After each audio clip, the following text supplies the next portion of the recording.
On parle du week-end du patrimoine.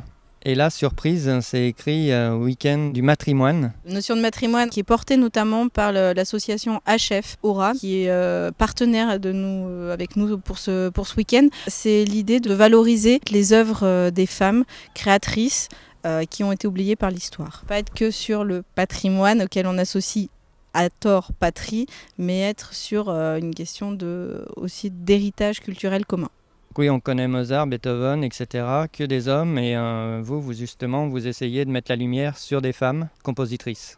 Oui, on met la lumière sur des femmes compositrices, mais aussi chorégraphes. On entend souvent que si on ne joue pas les compositrices, c'est parce que leur musique ne mérite pas d'être jouée ou parce qu'elles n'ont pas composé de musique, qu'on trouve trop peu de leurs œuvres. En fait, non, c'est parce que l'histoire les a oubliées et mises de côté.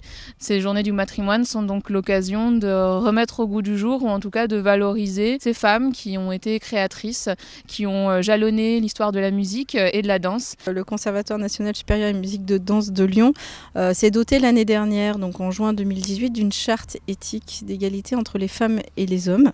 Et donc cette charte vise à lutter contre toute forme de discrimination. Une des préconisations et un des engagements du conservatoire a été justement de travailler à la revalorisation des créations féminines. Qu'est-ce qui apporte à l'école ce genre d'ouverture au grand public ? C'est une occasion importante pour les étudiants et les étudiantes de montrer aussi leur art, leur savoir-faire, leurs compétences.